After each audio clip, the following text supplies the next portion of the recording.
I think I can speak for all of us when I say that this GPU generation has been a little bit less than super. But not anymore. Look, the RTX 4070 Super, it's finally here.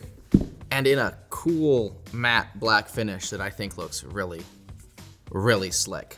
Just like every other Founders Edition box, it's really prone to dropping the GPU, and inside we get a fancy 12-volt horsepower adapter, as I like to call it. The H power stands for horse. Obviously, the very controversial connector that I really wish that they would just ditch at some point still sticks out the side, looks ugly as usual, but you gotta respect sticking to your guns. Let's jump into the specs and see how this differs from its older brother. The new RTX 4070 Super will be using the same GPU chip, the AD104, that can be found in the 4070 and in the 4070 Ti. If you remember, the 4070 Ti was originally going to be called the 4080 12GB, and then everyone got really mad because it's on a different chip than the 4080. This is the third card that they've released on this chip. So what does the 4070 Super bring?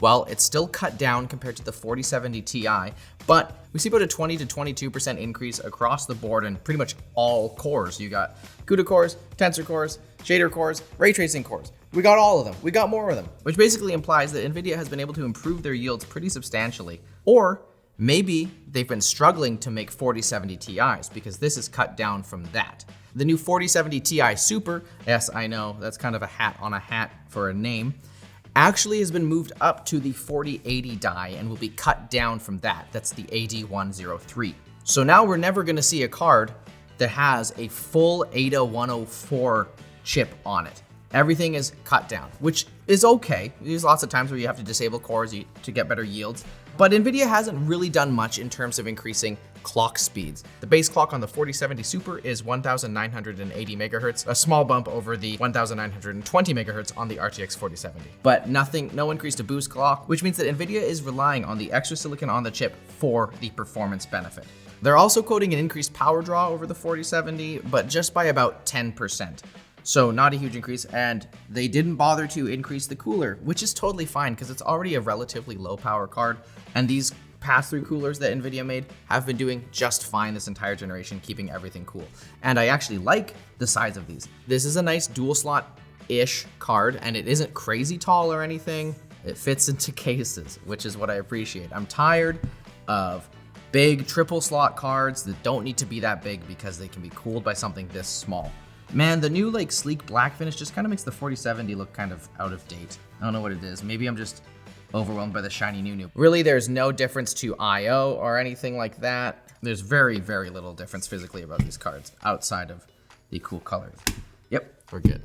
There's not gonna be any bump to VRAM or anything like that, which is a little bit disappointing because I still think that at the price point that these cards exist at, you really should be getting 16 gigs, especially now that AMD has announced that they're releasing a $300 card with 16 gigabytes. It's ridiculous, and it's still stuck at that 192-bit bus width. Unlike the other Supers that have been announced in the lineup, this is not replacing this. These will be sold alongside one another. The 4070 Ti Super will replace the 4070 Ti, and the 4080 Super will replace the 4080. These, however, are both going to remain in production for now. If we walk down the stack, we have the 4070 Super at $600. At $550, we have the 4070. Then at $500, we have the 4060 Ti 16GB. And then we have a $100 leap all the way down to the 4060 Ti, not just 8 gig. And it feels like that's where the big chasm is. Why not lower the price of the 4060 Ti 16 gig and then insert these into the price stack? That seems to make a lot more sense. Because if this takes place of the 4070 in the product stack, and there's that much of a difference between the 4070 and the 4060 Ti 16GB, it kind of makes the 4060 Ti 16GB seem even more stupid than it already does. It's truly gotta be one of the worst values ever for PC hardware. It's not cool. A 4090, it's kind of cool. It's just bad. It's oh, what an insult. And it's crazy that you go up 2 steps and you still don't have access to 16 gigabytes. NVIDIA, come on.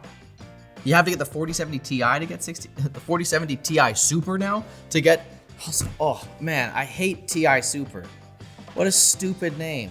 Now that we understand the position in the product stack and the price of the card, We got just 2 things left to do. It's called graphing and gaming, baby. We got labs data and graphs after this break from our sponsor. Thanks to MotionGrey for sponsoring today's video. Tired of back pain from prolonged sitting and staring at a screen all day? MotionGrey aims to provide ergonomic workplace solutions at affordable prices. Their sit-to-stand desks come in a wide variety of models and sizes. They're simple to assemble and fully customizable with a bunch of available accessories, so you're going to be able to pick one that suits your needs. They also have a range of ergonomic chairs available, with each one focusing on adjustability, affordability, and providing maximum comfort. Check out MotionGrey, the link down below, and use offer code Linus for 10% off your purchase. All right, we've switched to the other set to get this GPU plugged in, and we're playing some games. We're playing Cyberpunk on, let's check the settings right now. What are we at? The highest on Ultra, basically. With no path tracing yet, but we could even turn on path tracing and see what happens. Path tracing card, this is not. I mean, even on the highest end cards in this game, like you only get like 20 frames per second. Okay, and we're getting like 23 frames per second with everything cranked. It's cinematic, isn't it, Andrew? It's beautiful. But if we just go to DLSS, and you can really see DLSS falling apart. Like, look at how it gets nasty when we turn. When we turn ray tracing off, we're in like the 40, 45 region, which is honestly like completely, this is totally playable. I'd probably lower some of the less, wow. I'd probably lower the settings a little bit further, but honestly, it's pretty impressive like this. I'm pretty impressed. I wonder what the thermals are like. You know, we're getting like 70-ish degrees. I mean, wow, you know, it's pretty crazy. I mean, I'd expect nothing less for like a $600 graphics card, but let's see what we got for mark. Yeah, 99, 100%, 100.5% power usage. At the hotspot, we're seeing 80, 205 watts, which is pretty much on spec for what they were quoting. It's fun to touch hot electronics, don't you agree? It feels surprising to me to see a 70 series card perform so dang well. They couldn't have really made it look more like a butthole. Whoa! Overall, in our games at 1080p, we're seeing about a 14% increase over the 4070 on the 4070 Super, and a 12% performance improvement over the 7800 XT. In our 1% lows in 1080, it's a bit of a tighter race, but I'd say this is more of a 1440p card, so let's look at what those results show. In 1440p, we see that lead, especially in the 1% lows, increase over the 4070. This is probably thanks to the expanded L2 cache that's on the 4070 Super. So the 4070 Super is now performing more in line with that 20% increase that NVIDIA was quoting. When we go to DLSS, we see the actual 20% that NVIDIA was talking, and they were probably talking about DLSS numbers the whole time because that's all they ever want to talk about.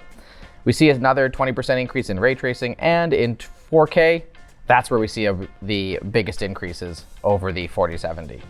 That's about all the analysis we're gonna do here. If you wanna learn more, just wait for the end of the month when we're gonna release a video on LTT about all of the super cards. And for now, enjoy these graphs and you can learn a little bit more about these cards for yourself. It's a great card, it's still too expensive. But you know what isn't expensive? Subscribing to ShortCircuit. Thanks so much for watching. If you wanna watch more GPU videos on ShortCircuit, Jake and Linus have done them.